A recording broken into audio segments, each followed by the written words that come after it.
ડેડિયાપાડા રસ્તા ઉપર બનેલો પુલ આ વરસાદમાં ધોવાઈ ગયો। નર્મદાના મોવી ડેડિયાપાડા રોડ પરનો પુલ વરસાદમાં ધોવાઈ જતા હવે મુશ્કેલી લોકોને પડશે। ગત વર્ષે પણ ચોમાસામાં પુલ ધોવાયો હતો, બાદમાં પુલને કામચલાઉ બનાવાયો, ફરી આજે વધુ પાણી આવ્યું અને પુલ ફરી પાછો ધોવાઈ ગયો અને આ દર વખતનું થઈ ગયું છે સ્થાનિકો માટે।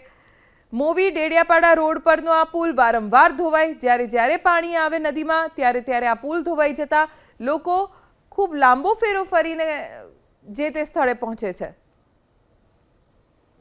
અમારા સંવાદદાતા નર્મદાથી કનકસિંહ જોડાઈ ગયા છે, જાણકારી તેમની પાસેથી પ્રાપ્ત કરીશું। કનકસિંહ, નર્મદામાં ક્યાં ક્યાં વરસાદ છે?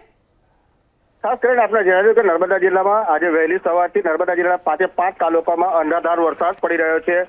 રાજપીપળાની જે સત્યમનગર સોસાયટી છે, સત્યમનગર સોસાયટીમાં પાણી ભરાતા લોકોને ભારે હાલાકીનો સામનો કરવો પડ્યો છે।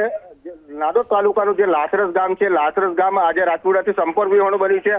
લાસરસ ગામની આજુબાજુમાં પાણી ફરી વળતા સાથે જ લોકોમાં ભારે ગભરાહટ જોવા મળી રહ્યો છે। અને વાત કરીએ તો રાજપીપળાથી જે ડેડિયાપાડા જવાનો જે રસ્તો છે, યાલ મોવી પુલનું જે નાળું હતું એ નાળું પણ આજે ધરાશાયી થઈ જતા લોકોને વાયા નેત્રંગ થઈને ડેડિયાપાડા જવાનો વારો આવ્યો છે।